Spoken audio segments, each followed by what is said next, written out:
ما ينفعنا وانفعنا بما علمتنا وزدنا علما والحقنا بعبادك الصالحين. أما بعد. عن عبد الله بن عباس رضي الله تعالى عنه وارضاه قال: أقبلت على حمار أتان وأنا يومئذ قد ناهزت الحلم. Today's hadith is it speaks of an interesting event that Abdullah ibn Abbas happened to him. He did, and out of it there's a few things that we can learn from this hadith, inshallah. He says that one day I came riding a female donkey. This is what he's saying. Himar and Atan. Atan is the female donkey. And he was, obviously, Abdullah ibn Abbas was one of the youngest Sahaba. So he was probably 10 or 12 at that time. He said, وَأَنَا قَدْ نَاهَزْتُ الْحُلُمْ. Close to puberty, this is what he's saying. Of course, he narrated this hadith long time after, after the hadith, after the event. But he's saying that at that time I was close to hitting puberty. Maybe he was 10, 11, 12, 9, I don't know, like around that age. That age. He says, I came to this area riding the female donkey, and I was close to puberty at the time. He was still not mukallaf. He was still under puberty.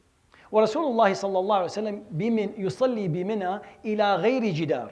And the Prophet ﷺ was in Mina, and he was praying in an open space, not to a wall or the sutra, the usual sutra that the Prophet ﷺ takes for his salah. فَمَرَرْتُ بَيْنَ يَدَيْ بَعْضِ الصَّفْ. So he walked, if you picture this image, he walked with his donkey in between the lines. Men were praying, so he's trying to find a spot for himself. قال فَمَرَرْتُ, when he moved in between the lines. فَمَرَرْتُ بَيْنَ يَدَيْ بَعْضِ الصَّفْ. وَأَرْسَلْتُ الْإِتَانَ تَرْتَعْ, and he dismounted it, the donkey, let it go and graze and eat. وَدَخَلْتُ فِي صَفٍ فَلَمْ يُنْكَرْ عَلَيَّ ذَلك. And I entered in between the men, trying to find a spot to pray, and no one objected that. Everyone was okay with that. So there's a lot of interest. Number one, the image of it. If you imagine, like we're praying and a kid walks in, of course, if no one rides donkeys right now, but it's a method of transportation for children at the time. So it's like a bike, like a little bicycle, going in between the lines. So number one, it's a very interesting image, and it shows the tolerance of the Sahaba at the time and the Prophet ﷺ, that no one said, "What are you doing? Bringing this animal in between the lines?" He said, فَلَمْ يُنْكَرْ عَلَيْهِ ذَلك. No one objected. No one took me aside and said, "By the way, you can't do that. This is not the right place." They were fine with this. It shows the amount of tolerance they have, how much tolerance they actually and to things like that. Yes, it was socially acceptable to do that. Nowadays, please don't do it. If don't send your children riding donkeys in the masjid. Rest assured, someone will say something. But at the time, it was socially acceptable, and it was fine.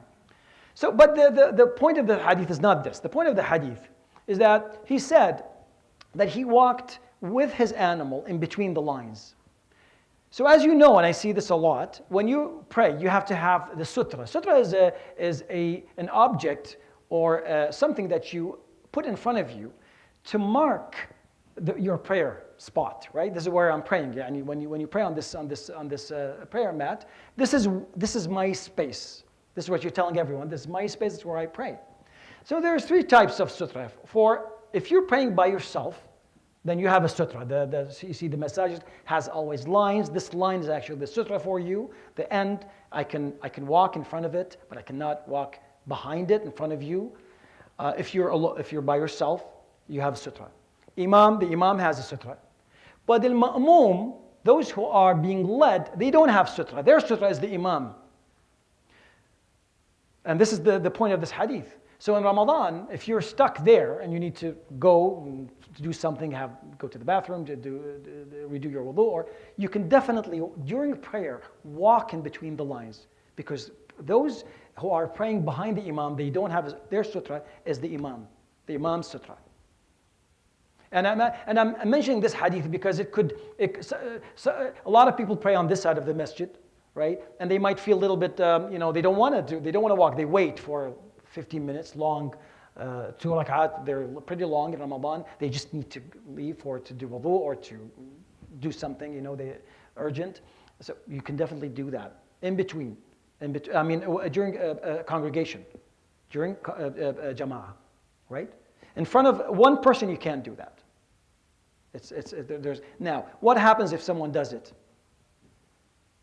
Nothing. The person who if you're praying and I walk in front of you, I'll have it's on me.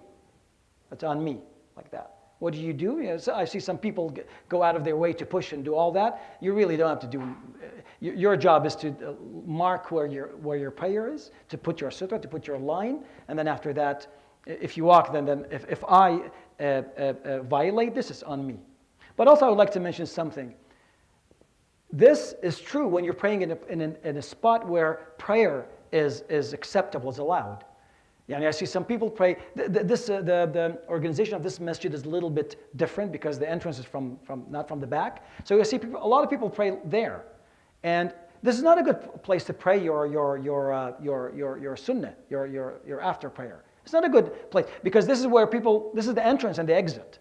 So if you do this, you are subjecting yourself for people to actually walk in front of you. So if you're praying in front of the door and I need to leave, I'm leaving, and it's on you at this point. Right? I need to, right? You don't know. Someone needs to leave. They need to go to the car. Someone is waiting. They need to go to the bathroom. So I thought I would mention this because I do see people pray in certain areas, and I understand why. There's a wall and there's this pole and all that. But when you do your nafilah, try to find a spot where people are not walking. Don't. Especially when individuals are praying. In congregation, no. In congregation, it's open. You can definitely walk in between the lines. There's no problem with that because their sutra is the imam. Okay, so I hope this was beneficial. يروي الإمام البخاري في صحيح بسند صحيح عن ابن عباس رضي الله تعالى عنه وأرضاه قال: أقبلت على حمار أتان وأنا قد ناهزت الحلم ورسول الله صلى الله عليه وسلم بمنى يصلي إلى غير جدار فمررت بين يدي بعض الصف وأرسلت الأتان ترتع ودخلت في الصف فلم ينكر